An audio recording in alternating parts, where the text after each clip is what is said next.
Hi, welcome to Inside Art, the show that explores the inspirations and the techniques and the who, what, where, why, how art is created. We go inside and we do one-on-one interviews. I'm your host, Robert Jonathan Taylor, and today I'll be speaking with artist and gallery owner Shawn Savage at the Savage Gallery in Palm Springs. And he's got another project for the Palm Springs Animal Shelter coming up on August 24th. The benefit will be at the BluPrint Green Gallery on Palm Canyon. So now we're going to actually create one of the pieces, and I'm a very quick painter, so you actually get to see the art being done from beginning to end, and hopefully I don't mess up. So we'll see how that works out. Yeah, we've seen you mess up before though. Somehow it doesn't quite seem like a mess up. Yeah, I cover well. Okay. So, of course, with my paints, I use acrylics and latex paints. I'm a big guy. I'm going to Home Depot and Lowe's and buying their mixed paints. They work great for me, so that's part of my charm, I guess. More repurposing. Exactly. So we're going to get started on what I call the mouse cat. Kind of looks like a mouse, kind of looks like a cat, but he's going to be real fun when we get him done. Wow. And it'll be a pretty quick process, so we're going to get started now. From light tracing. Now, I've only seen you paint on starting with a white surface before. Is this black surface thing new? No, it's not actually new. It's usually whatever color I have the most of. It just uses a kind of a sealer to put my paint on top of. So it can be any color. It doesn't need to be black or white or anything. No secret undercoat glow thing. Well, it's just to seal the surface of the masonite. So right now we're getting ready to start, and it's going to go very quickly from here. I'm going to decide to go with a blue cat. Wow. And I do something I call it negative painting. So I use my guidelines from my drawing to actually guide the brush and use it to form the character. So you actually see him being created as we go using those lines. When I was a kid, I remember watching an artist on TV. They would show it at school. They would set a TV in front of us and keep us quiet for a half hour or whatever, and watch this guy tell a story as he was painting the paintings, and I always loved that show. Is that the guy with the Afro John? No, it wasn't him, but it was kind of along those lines. He paints quickly too. It's always amazing to watch. I think artists, for the most part, do paint quickly, but they like to make you think that they paint slow so they can get more money. Maybe that's it. Now I'm going to have a bunch of artists calling me, yelling at me. What are you doing? Yeah, as usual. You're killing me. Giving away all the trade secrets. I know. Well, I like to mix a couple of colors at once. I don't like solid colors on my I'm seeing paintings for the most part. And you're not dipping and washing the brush in between. No, there's really no need for that in this style of painting. It's all about kind of getting the idea across, not necessarily making it perfect. The viewer's eye to the artwork will kind of pick up, what's going on, and they'll fill in the blanks with their mind without really knowing it. So that's what this kind of style painting is all about. Wow. And this is obviously quick, maybe a little boring to my viewers, but this is the... Well, we'll probably edit it down into a little even faster. As fast as you are, we'll probably jump cut this a little bit. Wow, but the form you can already see it coming if I didn't see it happen right before my eyes, I wouldn't believe it. So quick. And you see the size brush I'm using. I'm not using a dainty brush whatsoever. Wow. So, 2, maybe 3 colors so far. Let's make that area maybe just a little different color. And with this style painting also, if I don't paint the entire surface and you see a little of the background, the black. Yeah, in this background. case, that's... It just adds to it, adds to the depth. I don't try to make it perfect. I don't try to fill everything in. And that just comes from confidence and working with the material and knowing what you're doing and kind of knowing what the end product's going to be. So I don't worry about it anymore. Yeah. I've done so many pieces. I don't know what circumstance would make you have to do this, but if you ever had to count how many pieces you've actually done in your career. A few thousand. So this is another technique. I use the back of the brush, make the little claws. You can also do that with the cat whiskers. Huh. Pretty cool. Yes.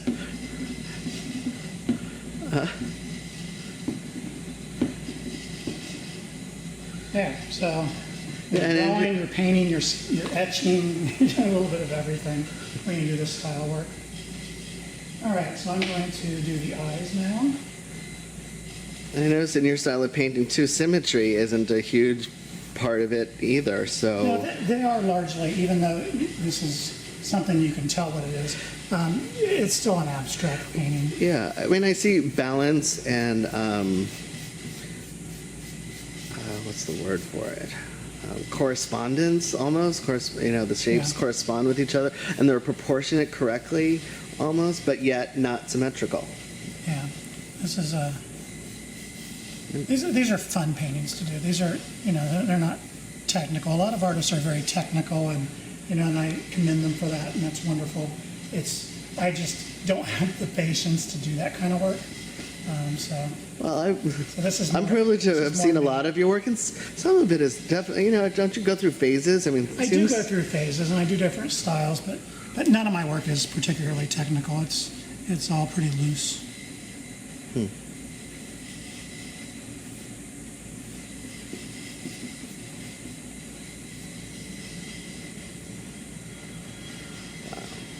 Kitty's appearing right before our eyes. It really is, and that's the fun part for me, as well as getting to show it off. I would get bored very quickly if this took too long. What's the thing about our photography? There is a certain, especially these days without the lab and everything, there's a instant gratification that you usually don't get from painting, I don't think. But in your case... Yeah. I love an instant gratification, so...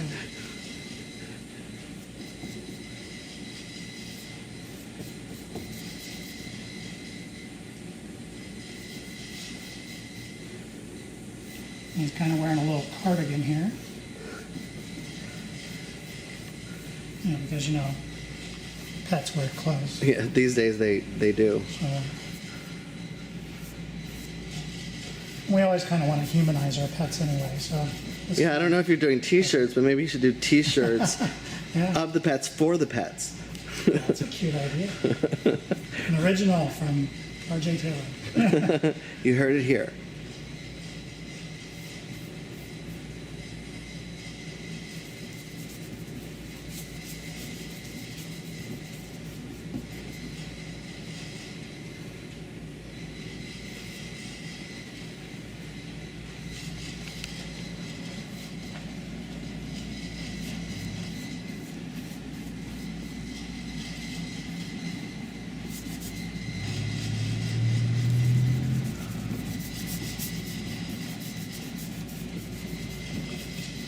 Blue cat and green sweater.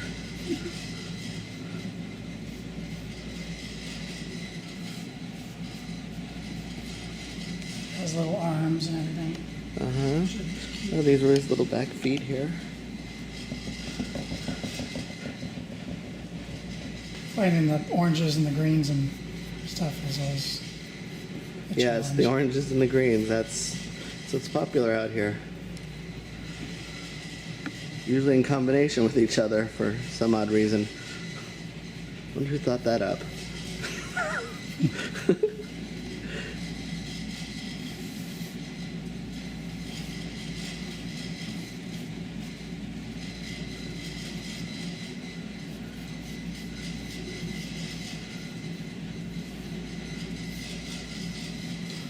like I say, that none of this has to be perfect.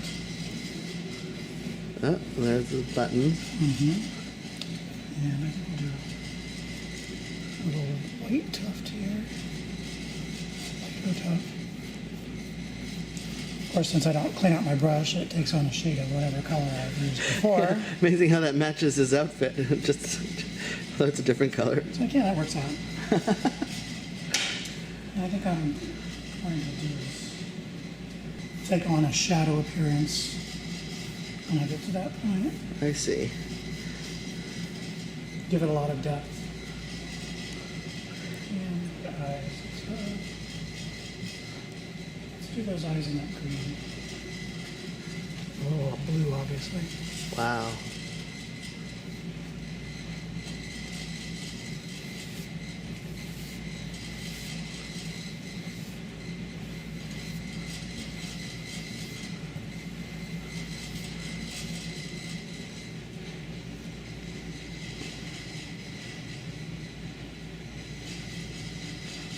Good thing you don't have to have cats sit and pose for you while you do this. I know. I'm having a nightmare. I know you're more of a dog man yourself. No, actually, we have taken in a lot of. You have cats now too? Oh. So we have actually 10 cats that come to dinner every evening. Oh my goodness. We actually own 2 of them. Have. Okay. I don't know what you want to call that, but Feed. and If you feed them, they're yours. every once in a while we have to take one to the vet to get fixed because they show up and cause trouble with the other cats when they're not. You definitely got the blue, green. He's an aqua cat. Maybe that's what the name of the painting will be. Aqua cat, yeah. That is how I name a lot of my paintings. Is someone will say something and I'm like, huh, let's go with that. Well, I'm always good for naming something with my silly imagination. I'm just looking and coming up with something to say. Yeah, most of my stuff, unless I'm listing it for sale on my website or something, I usually don't name. So, yeah, and I think they're fun. They're great for these mid-century modern homes out here. They have a personality. They're cartoony, but not so kid-like that you have to have them in a kid's room. You could actually put this in your living room, and it would be just fantastic. So, I like that aspect of it. Yeah, it can be a little bit childlike, but not immature in your taste, in a way. Whimsical. And still thought of as tasteful as we all like to think that we are. I'm gonna come around here. I draw my pieces out first, and then I draw them big scale, and then just go for it. Yeah. I think it's a fast, easy, fun way to paint, and you really can't mess up. You just So do try this at home. How often do you hear that? yeah. I'm using this big brush. I mean, if I can use this big brush, you can do it. Some of it does come with confidence, so if the first one doesn't turn out. You're making this look too easy. Next time I'm coming back, and I'm going to make you paint with your feet. You just missed what I said. I'm going to make you paint with your feet and see how you do. Yeah, I don't know how that would work. I'm not that good. We need a challenge on this show. Well, as much as I would like this show to be about my skills in my painting, this is really about helping the animals at the animal shelter. Yes. So if we can keep that in mind as you're watching this and thinking, that some of the money from this is going to go to help those animals, I think that's the most important part of what you're going to get out of this video. That color in your hand on top of it is scaring me already. And then to do this. Anybody you're scared yet? Yeah. Wow.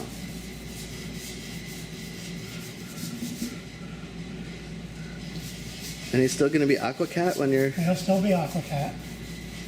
So what happens here is I put this on. Starting to look like Bloody Cat. I know.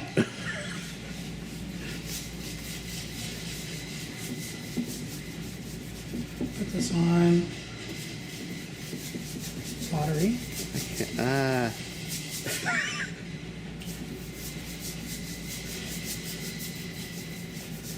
I work with every paint. I use a Nova paint, Nova Color out of Los Angeles, and this works really well with the water. I've used some paints that you try this with and it takes off the paint below it. So you really have to use a better paint when you're doing this. And you leave the part where you want to be more shadowy. So like maybe right around here you want to leave the shadow. Gives depth to the painting.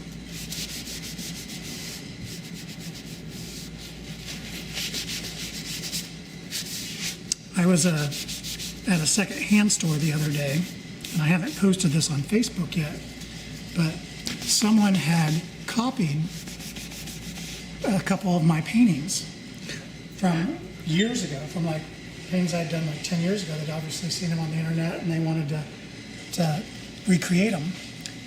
So that was a nice form of flattery for me, because you know, as an artist, you grow up, emulating like Picasso and other artists. So it's nice that someone's emulating me. Yeah, fair enough. Yeah. I was like, wow, I'm a somebody now. I've made it. Yeah. And they sold right away too. So. And you didn't buy them? Yeah.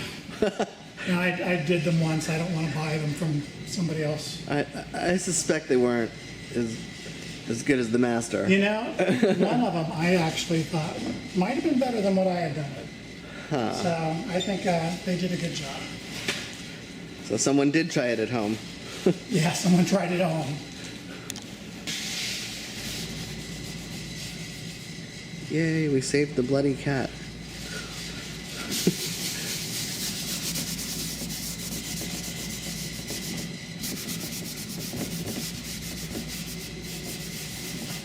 You can always, if you want to take a little bit more off, you can just dip your napkin in the water, and it'll take more of the brown off and reveal the color underneath. Any particular brand of paper towel? No, just kidding. Whatever's cheap. Alrighty, so we let the rest of that dry here for a few minutes, and then we'll put the top coat on, and it's finished. Yeah, that top coat really does make a jump in the difference too. So even when a painting is pretty much done, if you decide you get another inspiration or there's something you want to change a little bit, that's not impossible, huh? No, it's not. And I'm looking at this one, I think the sky area is a little darker than I want. I want the cat to come forward a little bit more. So I think I'm going to go back and add some blue. But still, you'll still be able to see some of what I've done in the background, and it'll just make him pop more. And when you do that, will you have to go back over with the wash as well? No, I won't actually go with the wash. I'm going to do this real lightly. So you actually, it's almost a wash on itself. Ah. So you actually be able to see through it. Oh yeah. But it'll lighten up the piece and give it even more depth. It's interesting, and I guess you know how it's going to dry, because when it first went on, it looked thick, and then immediately as it started drying, it became translucent. Or, huh.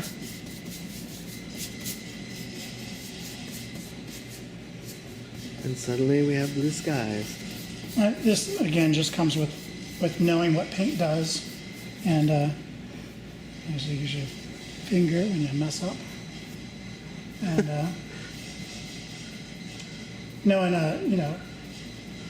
how to apply the paint to make it do what you want. I see those brush marks too, which is nice. Huh. You always like in your paintings you can see the brush strokes.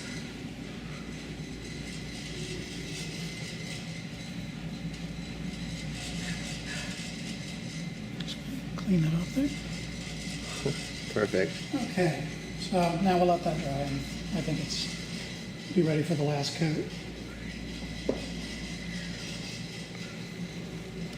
So right now I'm going back with the crayon. I'm going to add a little bit of interest to the eyes, just by doing a little scribble there and here.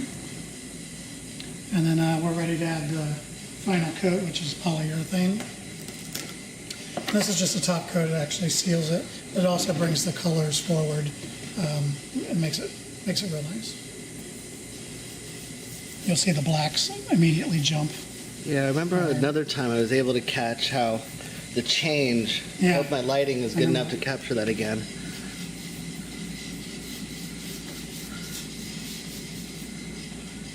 Everything just becomes more vivid. Yeah, exactly. Everything just kind of jumps forward and comes to life. See, it's interesting because the black, to me, looks like you outlined the whole thing, but it's actually the exact opposite. It's what you left, and it's the canvas coming through. Right. I call it negative painting. It's probably called something else, but that's what I call it.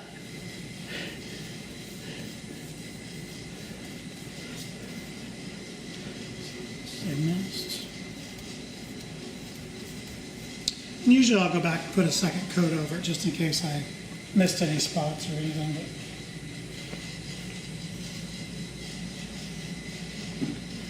But it's done now. Ta-da! So thank you very much. Aquacut lives. I hope you guys enjoyed seeing one of the Savage pets being created. I hope you'll come to the event on the 24th at BluPrint Green Gallery and purchase one and help the pets and the artists. So we're looking forward to seeing you. Thanks. This has been Inside Art with Robert Jonathan Taylor and Shawn Savage. Hope to see you August 24th at the BluPrint Green Gallery. Thanks for watching.